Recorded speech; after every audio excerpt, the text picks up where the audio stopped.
معزز سامعین، السلام علیکم ورحمۃ اللہ وبرکاتہ۔ اللہ تعالی اپنے پیارے حبیب صلی اللہ علیہ وسلم کو رحیم اور کریم بنایا ہے۔ حضور رحمت عالم صلی اللہ علیہ وسلم کی شفقتیں اور مہربانیاں ہم حضرات پر کس طرح ہیں، سماعت کریں۔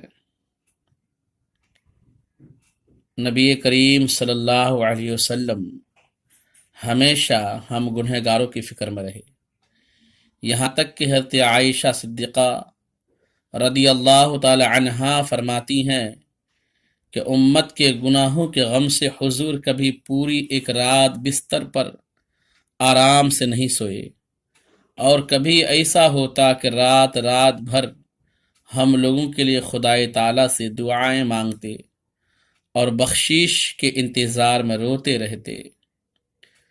کسی شاعر نے کہا ہے، تمہارے ہی لیے تھا اے گنہگارو سیاہ کارو، وہ شب بھر جاگنا اور رات بھر رونا محمد کا صلی اللہ علیہ وسلم۔ اگر کالی گھٹا چھا جاتی تو ہمارے پیارے آقا صلی اللہ علیہ وسلم بے چین ہو جاتے، کبھی حجرہ مبارکہ میں آتے اور کبھی مسجد میں پہنچ کر امت کی حفاظت کے لیے دعا فرماتے۔ اگر آندھی آتی تو بارگاہ الہی میں سجدہ ریز ہو جاتے، دیر تک سر نہ اٹھاتے، عذاب سے معمون رہنے کی خدائے تعالیٰ سے دعائیں کرتے، اور اس قدر روتے کہ زمین آنسو سے تر ہو جاتی۔ غرض کہ ہمیشہ ہماری فکر میں رہے، کبھی ہم کو فراموش نہیں فرمایا۔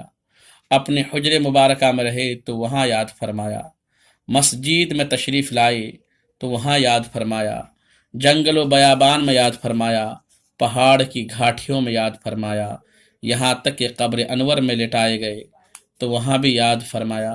مسلمانوں، ہم دنیا میں رہے تب بھی حضور ہمارے کام آتے ہیں، ہم انتقال کر جائیں گے تب بھی ہمارے نبی صلی اللہ علیہ وسلم ہمارے کام آئیں گے۔ مشکات شریف صفحہ نمبر 137 رونق المجالس میں یہ واقعہ موجود ہے کہ نبی کریم صلی اللہ علیہ وسلم کے پڑوس میں ایک یہودی رہتا تھا، اور اس یہودی کا ایک جوان بیٹا تھا، نام عبد القدوس تھا۔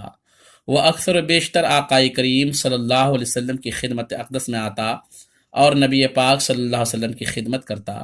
ایک دن اس یہودی کا وہ لڑکا بیمار ہو گیا، اور اتنا بیمار ہوا کہ نزا کی حالت طاری ہو گئی، مرنے کا وقت قریب آ گیا۔ حضور صلی اللہ علیہ وسلم کو پتہ چلا کہ یہودی نوجوان بیمار ہیں اور نزا کے عالم میں ہیں۔ نبی کریم صلی اللہ علیہ وسلم اس کی بیمار پرسی کے لیے تشریف لے گئے۔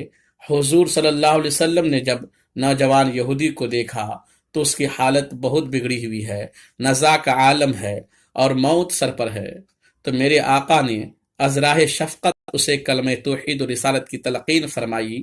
اس لڑکے نے اپنے یہودی والد کی طرف دیکھا اور آنکھوں سے مشورہ کیا کہ ابا جان، آپ کی کیا رائے ہے؟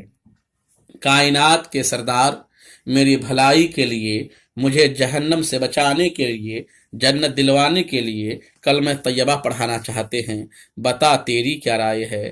تو یہودی باپ نے اپنے بیٹے سے کہا، بیٹا جو مسلمانوں کے رسول فرماتے ہیں وہی کر۔ لڑکے نے رحمت للعالمین صلی اللہ علیہ وسلم کے فرمان کے مطابق لا الہ الا اللہ محمد رسول اللہ پڑھ لیا۔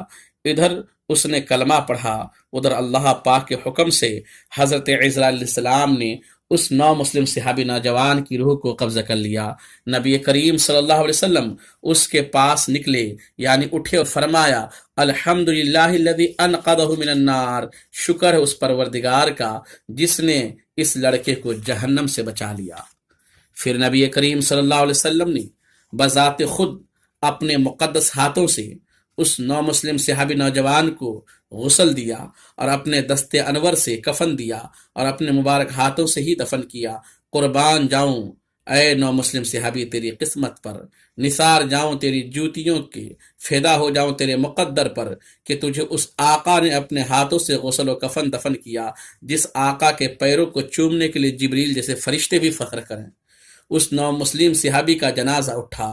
نبی کریم صلی اللہ علیہ وسلم کے مقدس صحابہ کرام اس کا جنازہ اپنے کندھوں پر اٹھا کر لے کے چلے تو کملی والے آقا بھی جنازے کے ساتھ چلے۔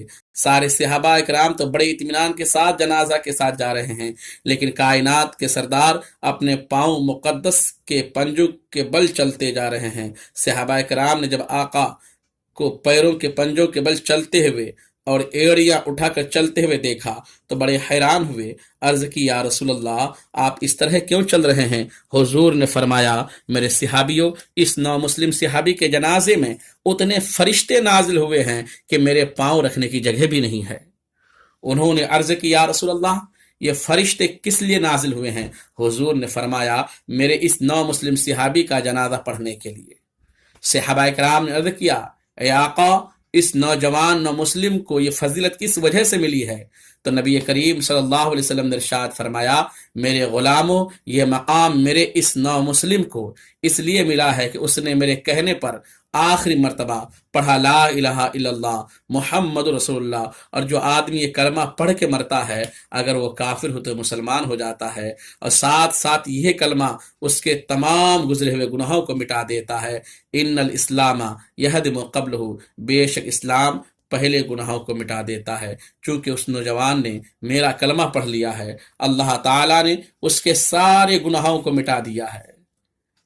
میرے آقا کریم صلی اللہ علیہ وسلم کے دیوانوں، اس نوجوان یہودی کے لیے کتنی بڑی نعمت ثابت ہوئے۔ آقا کریم صلی اللہ علیہ وسلم سے پیار کیجیے، سرکار دو عالم صلی اللہ علیہ وسلم کی بارگاہ میں کثرت سے درود پاک پڑھیں، جس طرح حضور دنیا میں ہمارے کام آتے ہیں انشاءاللہ تعالی قبر میں بھی، محشر میں بھی، ہر جگہ حضور صلی اللہ علیہ وسلم ہمارے اور آپ کے کام آئیں گے۔ السلام علیکم ورحمۃ اللہ وبرکاتہ۔